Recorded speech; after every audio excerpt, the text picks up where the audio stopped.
I don't know how this lighting is. I've been trying to like film in different places around, trying to find my best lighting and best place. Let me turn off my dishwasher. Hello, hello. My name is Elise and welcome back to my channel.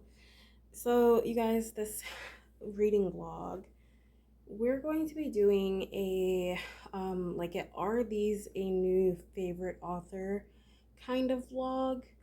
I've seen this done before. I think the very first one that I saw was from Kayla at Books and Lala. I will maybe link that video down below, or her channel. But I've seen a couple other people do it as well. I'm kind of blanking on exactly who I saw. But I feel like it's kind of widely accepted that maybe like our favorite author, if you maybe have read like 3 books by that author that you have loved. And so that's what we're going to be doing today. I have 3 books that I've read, 2 books by these authors that I've loved. And so these are going to be my 3rd book by that author, to see if I actually love them and to see if they are a new favorite author. Okay, so the first book that we're going to be reading this week is The Silver Star by Jeanette Walls. I have read The Glass Castle and Half Broke Horses. These two it's different because The Glass Castle is actually her memoir, and then Half Broke Horses is actually like a true life novel. It's based off of I think her grandmother's life. And so The Silver Star is actually her very first complete work of fiction. So I am really excited to read that. It will, let me know whether or not I feel like Jeanette Walls can write fiction, because, her first 2 were so good. But I also really like memoirs, so that could have also been why I enjoyed them so much. So I'm really excited about that. I'm not going to go into what these are about because this is going to be a very like spoiler filled vlog, because all the books that I'm reading are old. None of them are new titles. They're all from like 2015 and even before. So it's gonna be a very spoiler filled vlog. So I'm gonna go into depth about what these books are about during the vlog. But yeah, so my very first one, The Silver Star by Jeanette Walls. The next book that we're going to be reading is, let me get it.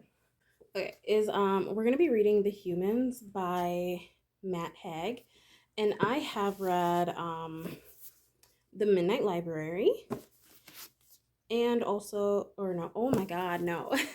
how to How to Stop Time and The Midnight Library by Matt Haig. I loved both of these. They were amazing. And so we're gonna read The Humans.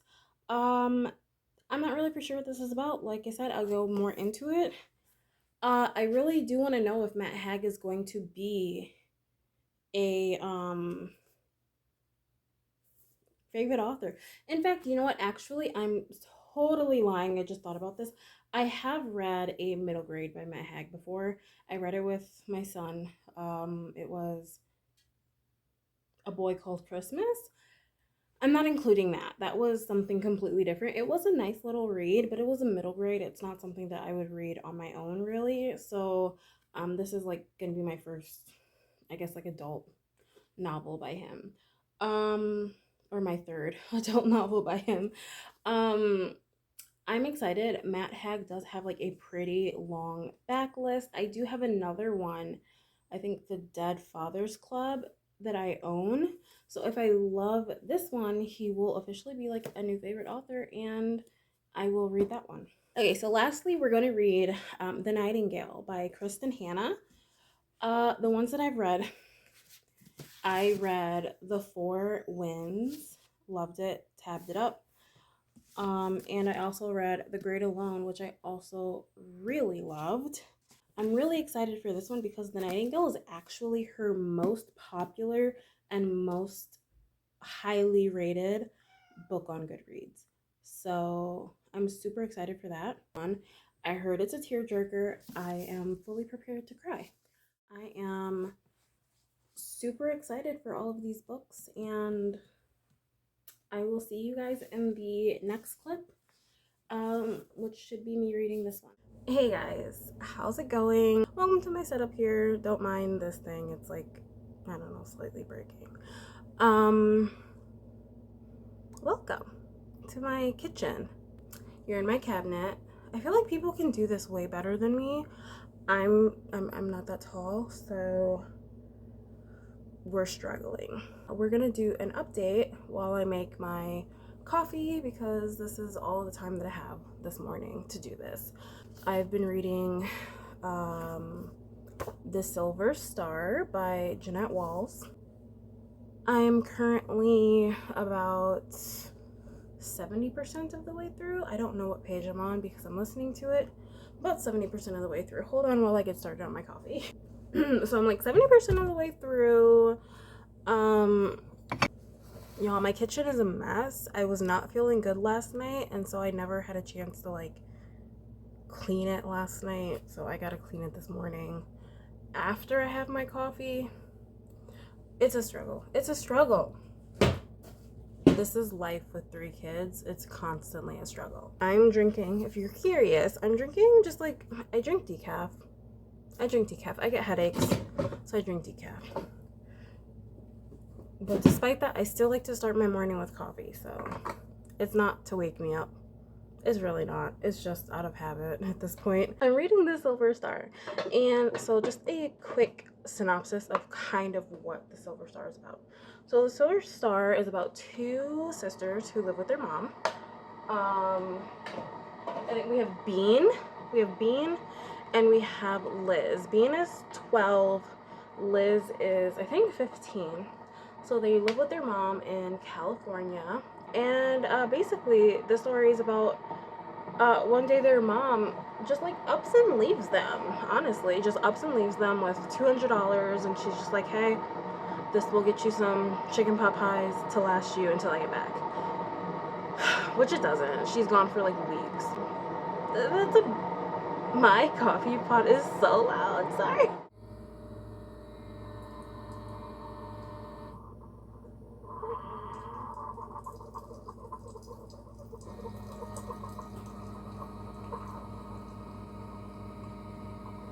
So one day, Bean goes home and she notices that there's a police officer at her door, and so her and her sister decide that they are going to go to Virginia because that is where their mother's brother lives, so their uncle. So that is kind of the premise and the synopsis of the book. I don't know how I'm feeling about this. I really, really, really thought that this was going to be 5 stars. It's so far reading like a 3.5 right now. It's pretty, it is good. It's not terrible, but it is, it's like, it's good. It's not great, but it's good. So it's like, it's sitting at like a 3.5. So some things that kind of happen here. Why the mom left. I don't know what's going on with the mom. I really don't. They're not really talking about it. Hopefully it's fully discussed by the end of the book because the mom is going through some things. The mom is going through some major things. The reason how come she left is because the mom had this boyfriend. He was a musician. He was writing her songs. There were like song lyrics and like little pieces of like he would write like why he wrote this for her on the side, like little sweet things in the margins of the songs. They had like all of these phone calls. The mom would go out with him all the time, and yet he never wanted to meet her children. And the girls were like, he seems great, but except for the fact that he doesn't want to meet us. And the mom was like, you know what, we're gonna set it up. He's gonna come and meet you guys. And so the day that they're supposed to meet him, Bean comes home. She's all excited. She's like, oh my gosh, I'm gonna get to meet this amazing man finally. And she gets home, and the mom, she looks like kind of disheveled, and there's like stuff everywhere, and she's like, what the heck happened? The heck happened? And then the mom's like, oh my gosh, he got upset. He got upset. He didn't know that he was gonna meet you guys. And I told him that you guys were gonna be home soon, and he got upset, and we had an argument, and he left. And it's like kind of like, oh my god, like what happened? Like the house is a mess. You look a mess. What happened? And then Bean says something. She's like, oh my, like it's like like what's going on? Like why can't we meet him? It almost sounds like he's too good to be true, is what she says. And the mom kind of looks at her, and then she looks at the mom, and then she has this realization that the man never existed, that he never existed, and that the mom was making up this boyfriend this entire time. This entire time. And the mom, she ups and leaves. I don't know, she's just like, nope, I'm not doing this. And leaves. She's like, kind of, and I always have a problem with parents who, as a parent myself, I always have a problem with, in like movies and TV shows and books, where the parent is like, I've given up so much for you. I've sacrificed so much for you. When is it my time? I hate that. It's not your children's fault at all. And it just is, oh. So I have some issues with the mom already. The mom's going through something, and they aren't stating what it is. And I really, really hope that by the end of this book that the mom is like actually getting some help. They've agreed at this point in the book, they've agreed that, the girls are going to stay with their uncle until she gets kind of back on her feet, but I don't know what that actually entails. Anyways, off my tangent on the mom, Bean is finding out who her dad was. She never knew her dad. He died. But she's meeting his family for the first time. So she's meeting like her uncle and her aunt and her, like, she's meeting her family for the first time, and it's actually pretty great. They seem like great people so far, and so I'm really liking that storyline of her getting to know her family. I really do. All right, let me put some cream in. I'm using some pumpkin spice creamer because it's fall. So Mr. Maddox. So the girls decide, they're living with their uncle. They decide that they want to get jobs because they want like clothes and things like that. And for some reason, their uncle is just like not wanting to. He has the money. He just don't want to spend it. Mr. Maddox. So they go. From the very second that they met this man, I was like, no, turn around, go the other way. Don't engage with him at all. Don't do it. Don't do it. I knew he was trouble from the very start. They're just kind of being like maids and nannies for him, and kind of just like helping out around the house for his family. He has his wife and his children. Disgusting. Liz, when she comes home, she's like, her clothes are torn, and then you find out that this Mr. Maddox here, and Mr. Maddox tries to like, what? Thankfully, she escapes. So far, we're at the point where she's trying to press charges, and apparently, this whole stinking little Virginian town is ridiculous because they don't believe her, or people are making fun of her. She's walking through the school, and they're like making fun of her and bullying her. One more thing about this book. One more thing. I've been talking for so long. I'm gonna have to cut so much of this out. I've been talking for 20 minutes. There's this whole subplot of the schools integrating. This takes place in the 1970s. Okay, of the schools integrating. So black students will be going to the school now. They added a black cheerleader to the cheerleading squad, and it's a whole thing. I don't know how I feel about it. I really don't know how I feel about this plot. Also, there is a scene where one of the characters says the N-word. Don't know how I feel about it. As an African American myself, I don't know how I feel about a white author writing a white character saying the N-word, especially when it doesn't do anything for the plot. So far, it's only happened once. And that's the thing. It's only happened once. If you want to make it seem more believable during this whole integration thing in this small town in Virginia in the 70s, I feel like they would be saying the N word left and right. But it's like the N word just like didn't exist, and then they just said it once, and that was it. I don't know. It's not doing anything. It's not bringing anything extra. So I feel like it could have just been completely left out, if that makes sense. I don't know. But I wanted to just like touch on everything that I've seen so far in this book. I really, really hope that we get more of Bean interacting with her dad's family. I really like that plot. And I really hope that she finds out some more about her dad because I'm really liking that. That's really, really good. And I hope that we get a little bit more interaction with their uncle. And I'm really hoping that we figure out what is going on with the mom. Yep, it's cold. I'm gonna warm this back up. Hey, this is like such a weird angle, but you know, this is what we're gonna do. Okay. So I just wanted to like come on here while my toddler's taking his nap. I'm eating some cookies because why not? I'm eating these like cinnamon churro cookies by Favorite Day brand. I don't know. I got them from Target. They're actually really good, you guys. Let me show you one. I don't know. They're like pretty little, but they're super tasty. Anyways, while I'm stuffing my face, I wanted to come on here and update. I finished my book, The Silver Star by Jeanette Walls. And my rating, I'm going to give it a 2.5. I'm going to give it a 2.5. Honestly, I'm disappointed in the book.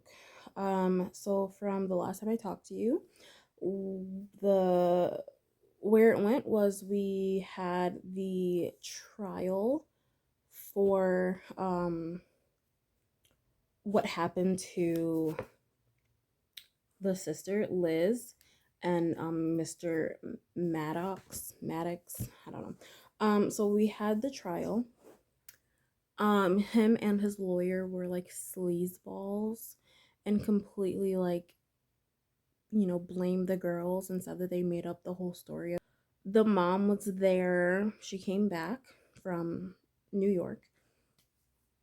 And then after the trial, she kind of just left. And it was decided that the girls were going to stay in Virginia. And that was the last time that we saw the mom. Mr. Maddox just kind of was like wreaking havoc on everyone. In the end, you know, there was a whole situation where Bean and her cousin are walking the dog, and so Bean and her cousin are walking the dog, and the dog pees on Mr. Maddox's car, and he comes out and he's like, I knew it was you guys, and he grabs the dog and he's like, get in the car, and then he takes them home, and then he basically grabs a gun and is like telling this family that they need to kill the dog. Like, what in the world? And then in the end, Bean's uncle, you know, her cousin's dad, you know, they go outside. He goes outside with Mr. Maddox and he ends up shooting him because I'm sure he's just like tired of his BS. And the cops, like, nothing gets done. Like, the cops come and he's just like, oh, I thought it was a bear outside. And that's it. And no one like investigates anything or looks into anything. And it's like, there are so many things that don't add up about that. Why was Mr. Maddox's car just in your driveway? Like, why would he be lurking around outside? And, you know, he's just like, I thought it was a bear. Thought it was a bear. I was inside. I saw something outside. I thought it was a bear. I shot it. Oh my goodness. Like, and it just makes no sense. And speaking of not making any sense, the other thing is these dang emus or emu. I don't know. Why? I don't understand that whole entire plot. For some reason, Liz, after everything she's been through, somehow like relates to these emus. I don't quite understand the connection, but she relates to them and she falls in love with them. And then the very last scene of the book is them getting a rope around the emus and then walking down the road with them. And I don't get it. Now if the emus were like a bigger part of the book and like the whole book they're trying to like tame these emus, I would understand why that would be like a very like satisfying end scene. But they kind of just showed up at the end. So it wasn't very satisfying to see. I don't know. I don't know. This book is just so there's so many things that are just like so unsatisfying about it. Um the whole emu thing is like unsatisfying. The whole fact that, you know, Mr. Maddox just is killed and no one is looking into it, you know, and I understand that he was like a really hated guy in the city, but like for the entire like for like the police to just like turn a blind eye and just like, oh yeah, even though even they were like, what are, things don't add up, but you thought it was a bear, so and just like get over it. And then the mom, she just leaves her kids in Virginia and it's like never spoke about again. It's just like I don't know. I was really, really. I guess what I wanted from the book was, for one, I wanted more about the mom. I wanted that storyline to really wrap up nicely. I wanted her to have to take full accountability for her actions, but also like an explanation, like what is she going through? But I wanted so much more of being learning about her dad, especially because the book is called The Silver Star, which is relating to her dad's time, you know, in the military. And so she gets from her dad's family, she gets like the silver star that he had. The whole book is called The Silver Star. And the Silver Star is mentioned just like a couple of times. And it honestly didn't feel that important, especially to name the whole entire book after it. So I don't know. I don't know. And then the whole like integration storyline that they were doing, it just kind of like wraps up, and it's like, oh yeah, everybody's getting used to integration. This is her first fiction book, and now I just saw, like this week, I just saw that she's coming out with another fiction book. I think next year. And now I'm torn because I love her writing style. It's very like simple and easy to understand. I gotta think on it. I have to think on it, and I guess I have to see the synopsis of her new book to see if whether or not I'm going to pick it up. Because this one was a disappointment, and that makes me sad. Anyways, though, so after I finished that, I did start The Humans. Oh my goodness, The Humans by Matt Haig. I'm gonna get another cookie. So I started The Humans by Matt Haig, and I'm 20% of the way through. And so from what I'm understanding, because I'm still, there's some things that I'm not quite understanding yet, but from what I'm understanding, it's an extraterrestrial being who has come in and taken over this man's life. He takes over this professor's life who had just made a grand discovery. So this professor had just, I think he was by himself, and he made this grand discovery. I think it was like maybe like the meaning of life. Like it was like crazy. And these extraterrestrials are kind of like, nope, that won't do. No, that will not do. And they end up sending one down, and you know, he takes over his life. I don't know if he like took over his body or if he's able to like shapeshift. But he takes over his life, and it's hilarious because in the beginning he is like walking around just naked, just naked. He don't know, and he's like, what's the big deal? Like he doesn't like understand Earth or like what's happening, so he ends up like getting arrested and a whole bunch of things, and he's just like not getting it. This book is hilarious, like in that aspect of just like those little things, like him walking around naked. He keeps making like sly comments about like how you know dumb humans are, or just about our little planet here, and it's pretty funny. Or how ugly humans are, with our noses and our lips and stuff like that. Um, so yeah, it's pretty humorous. And I am enjoying it right now.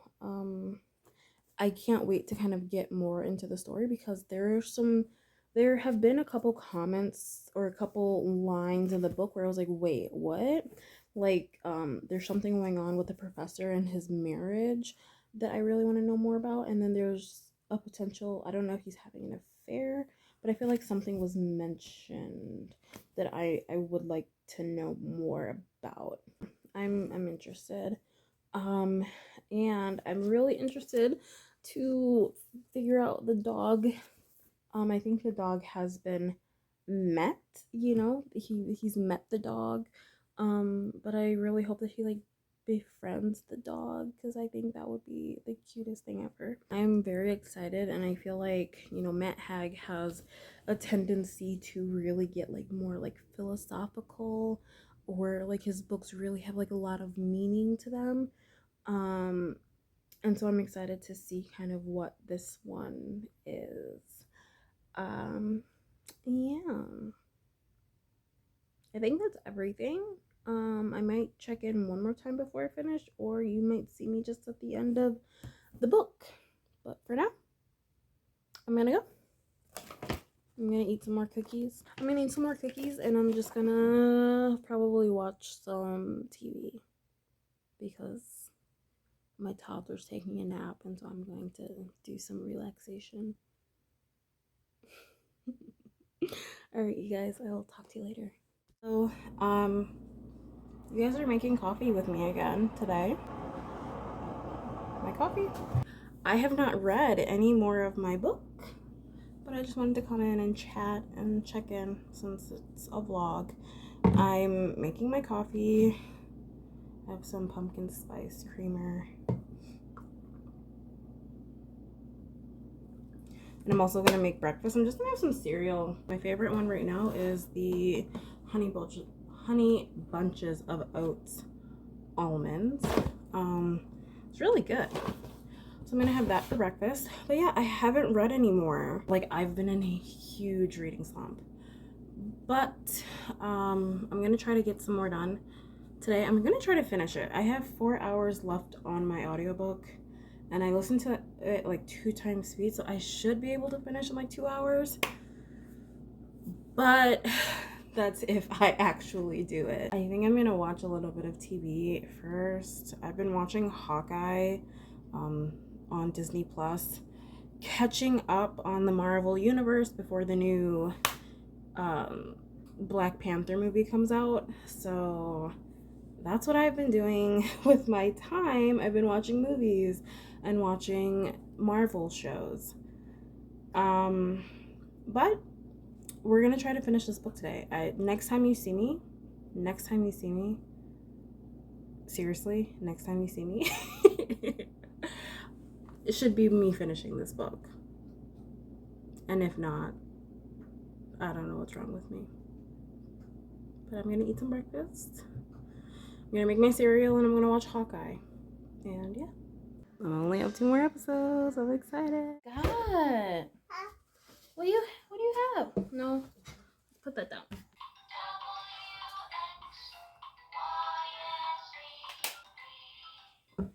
Put that.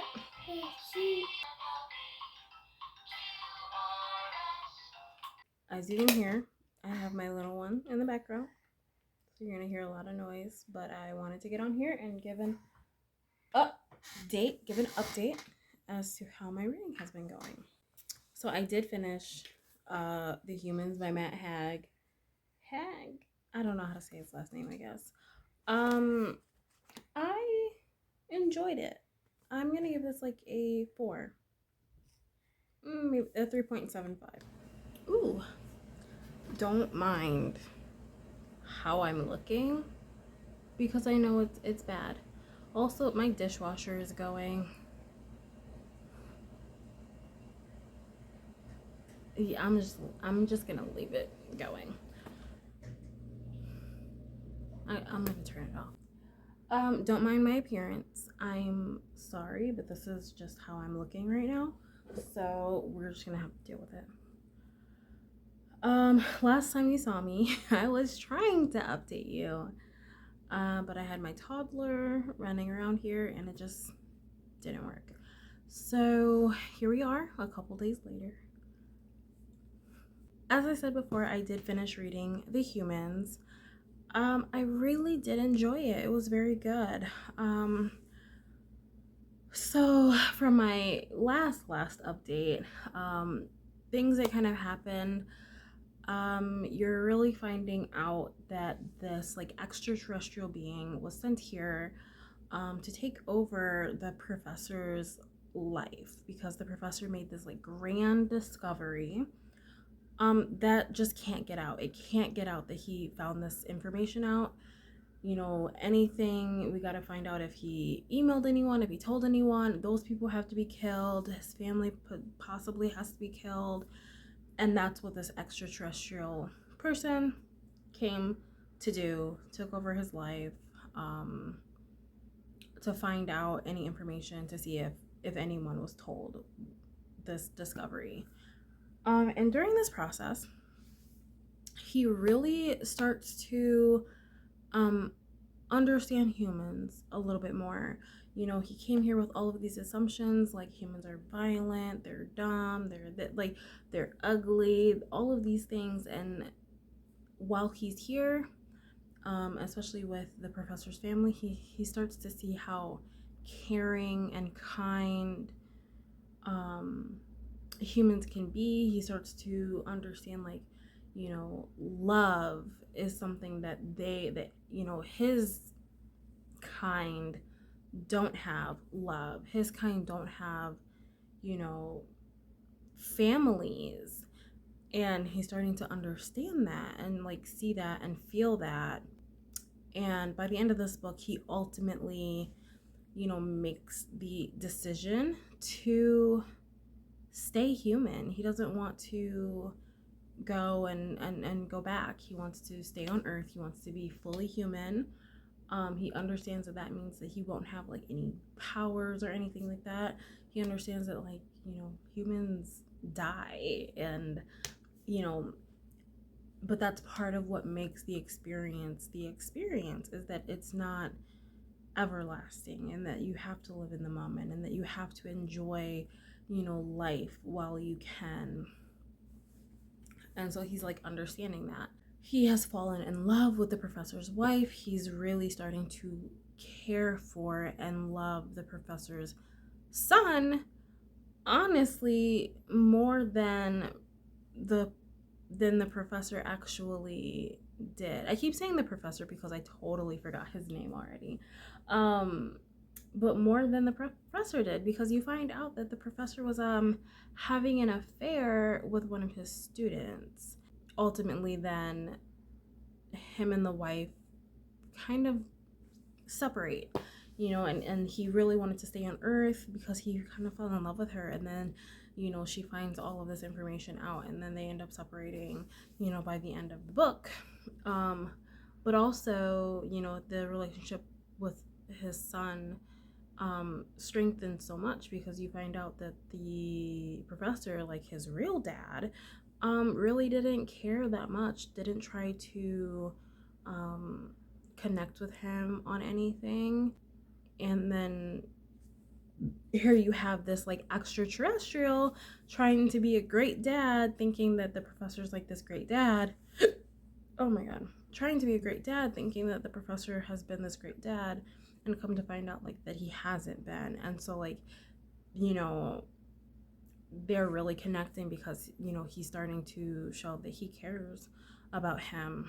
And the same thing with the wife. You know, he's doing chores around the house thinking that this is what husbands do. He's like doing the dishes, and the wife is like, you've never done the dishes before, you know. And then you find out that, like, honestly, the professor was kind of like a piece of crap, honestly, cheating on his wife, not helping out, not caring about us. He was kind of like a piece of crap. I do know one complaint that people do have about Matt Haig's writing is that he, you know, is very like on the nose. He has a message that he's trying to get across, and he, I guess in a way, kind of like spoon feeds you his messaging. You know, there's nothing that you have to like, you don't have to do any like reading between the lines, you don't have to do any like analyzing or anything like that. It's like, here's the message, now take it. And I don't mind that. I actually like it. I really do enjoy his writing a lot. It's very like witty, it's very funny. There were like multiple moments throughout this book that I like laughed out loud. Yeah, I do know some people don't like how, you know, how very much it's like messaging that he wants to give you in his stories. So I don't mind that. I like it. I like it. Spoon feed me, please. um oh yeah, and lastly, I just wanted to touch on, because I was so excited, like, you know, with the dog on the cover, I really wanted to know like what was with the dog.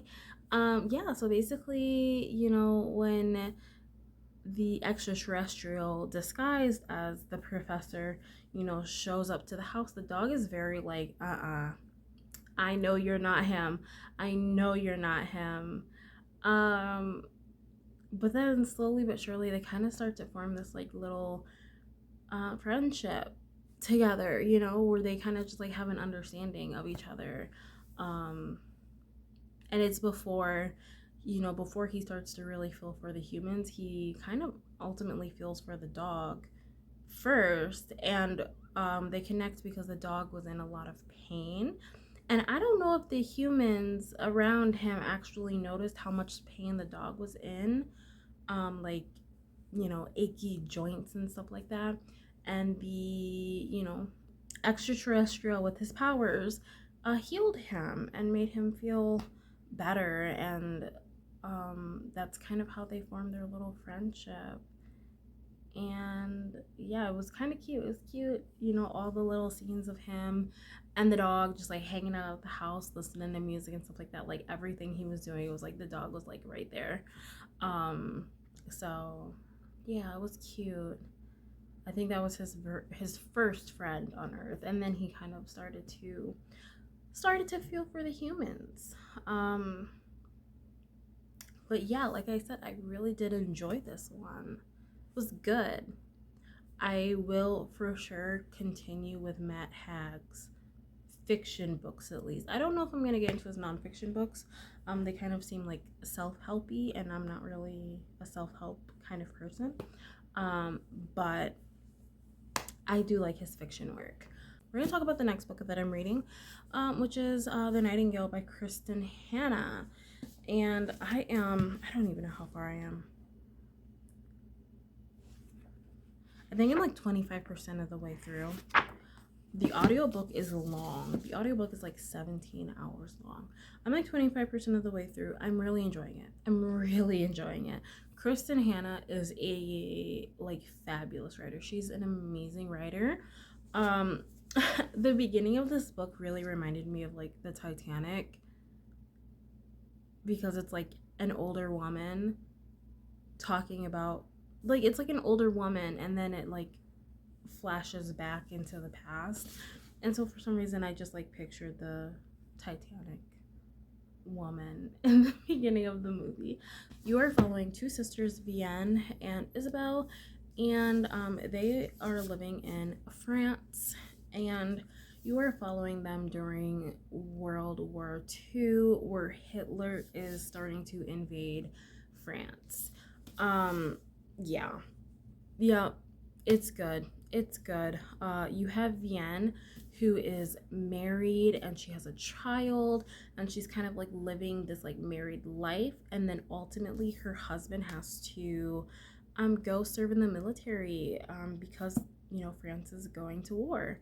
And then you have Isabel, who is a lot younger than Vienne. She's 18, I think, in this book. She's 18, and she's like super duper like rebellious. In this book, you have Isabel, who then goes to find Vienne. The thing is even though they're sisters, they're not really that close with each other. And so she goes to find Vienne, and they end up, you know, kind of having to stay with each other while all of this is going on. And the part that I am at right now, there's this German soldier who has come to like stay at their house against their will, and he gives me the creeps. He gives me the creeps because he's mentioned multiple times now how he's a gentleman and, you know, all of this stuff, and those are the worst ones. Those are the worst ones, the ones that swear up and down that they're gonna be gentlemen, that they're not gonna do anything.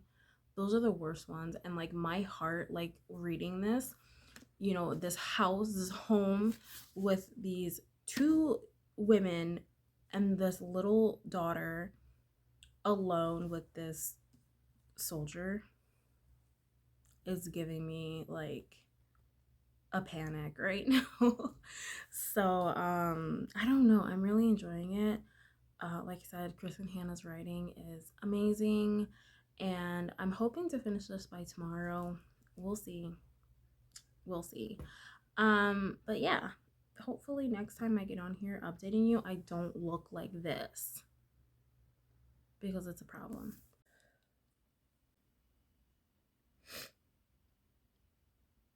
Okay.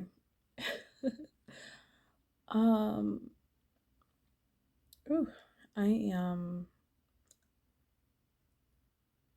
think I just finished chapter 22, and that was rough. That was rough. That was a lot. I'm a little over halfway through, and oh my goodness, that was rough. That was a really hard chapter. That was a really hard chapter to get through. I didn't really come on here to say much other than just an update. And I think I will just update later on, once I'm, you know, not crying anymore. Once I'm able to put together, like, I'm like really close to the camera. Once I'm able to put a full sentence together better. Okay, driving home from work, but I wanted to go ahead and update because I think this is gonna be like all of the time that I have to do this. I finished The Nightingale, thought it was amazing, gave it 5 out of 5 stars, cried multiple times. The Nightingale ultimately is about 2 sisters who honestly are just both heroes in their own right.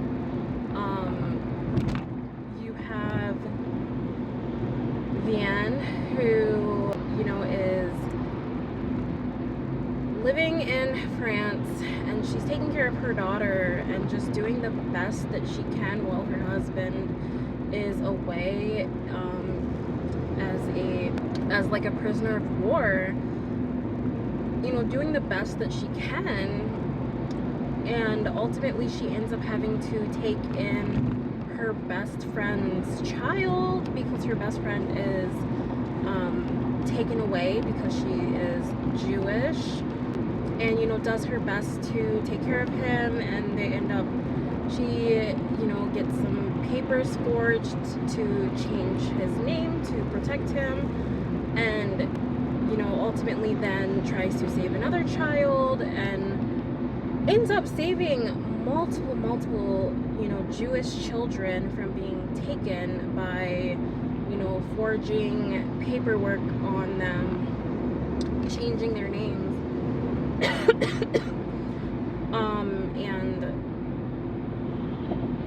yeah, and then also, you know, she has these German soldiers who come and stays in her home. You know, the first one was nice-ish. He was nice for, you know, what it was. But the second one was cruel. The second man was cruel, very, very cruel. And ultimately ends up multiple times, to the point where eventually she does end up pregnant. And then the war ends and she's newly pregnant, and her husband finally comes home, and you know, their marriage is just not the same as it was.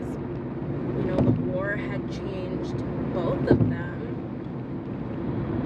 and you know, she kind of kept everything to herself as to like what she had gone through, and you know, ends up having the baby, and you know, never reveals the truth. Very, very sad. And then you have Isabel, who is out like on the ground just saving British and American soldiers, risking her life every, you know, second, living as a different identity as Juliet, the Nightingale herself, saving these men, and eventually does get caught, kind of.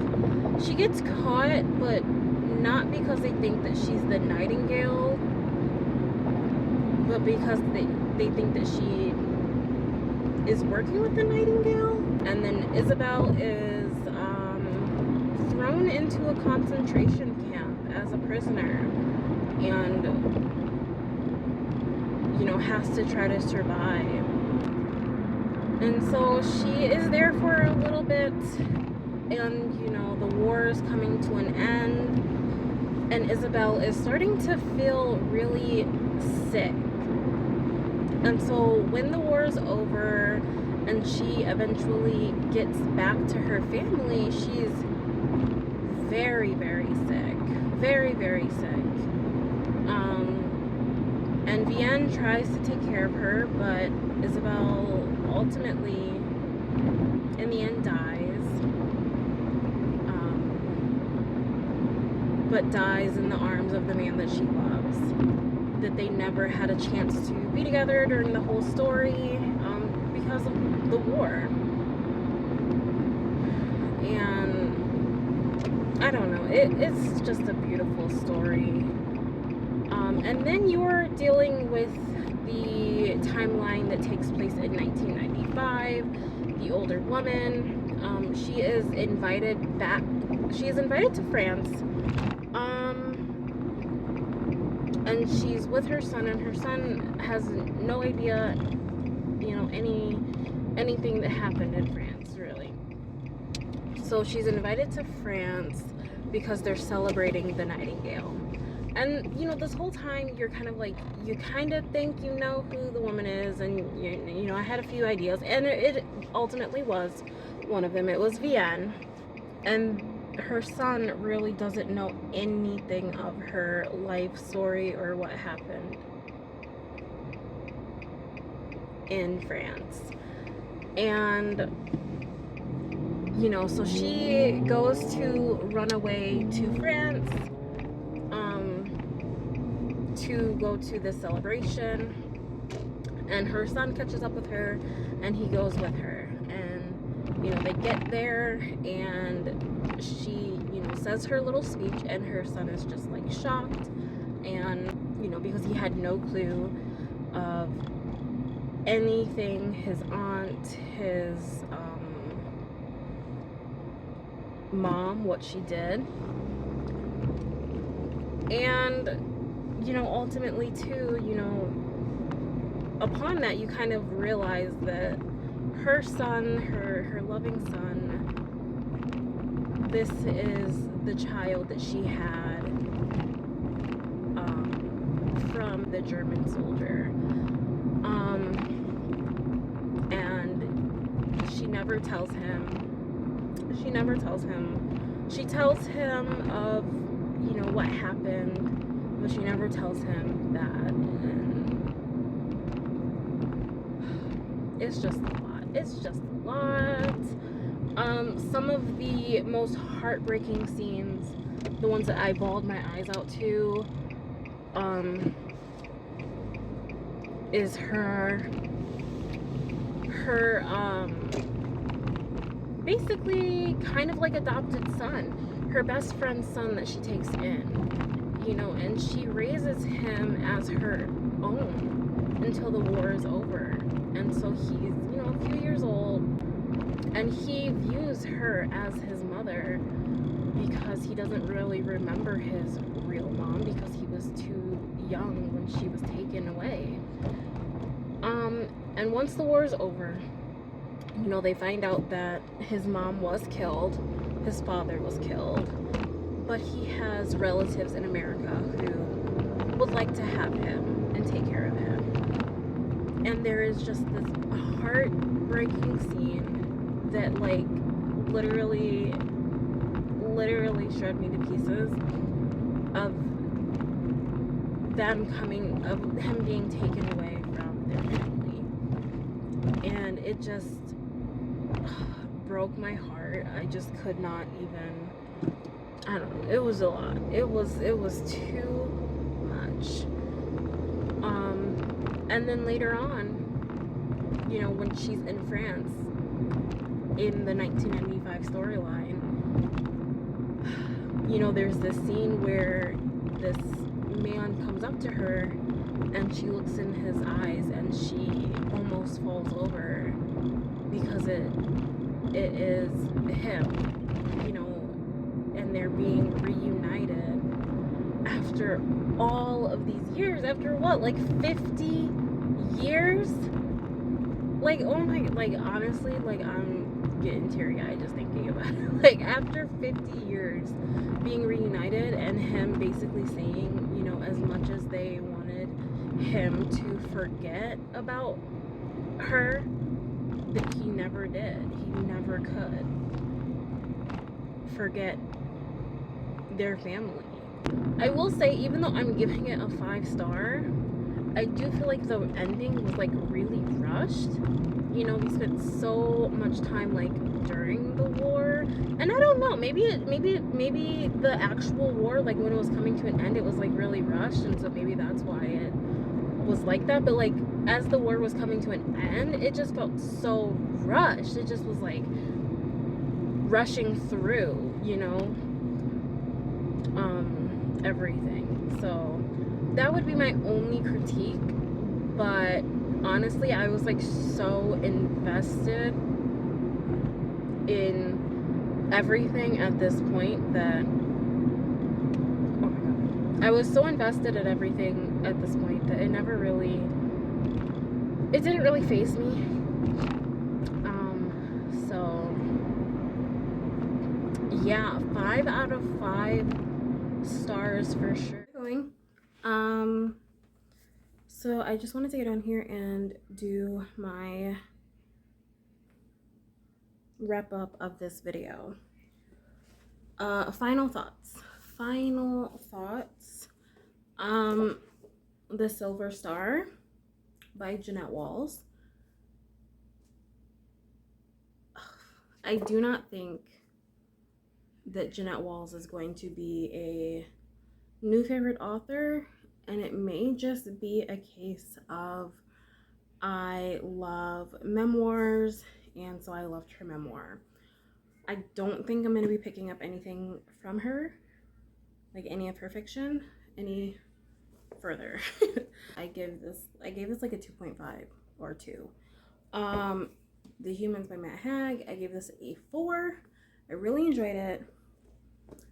I don't know if I will consider Matt Haig a new favorite author, but definitely like an author that I really enjoy and will continue to pick up books from, for sure.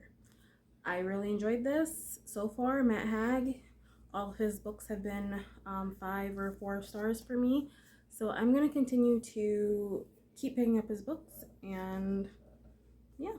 And lastly, to wrap up this video, ooh, The Nightingale by Kristen Hanna.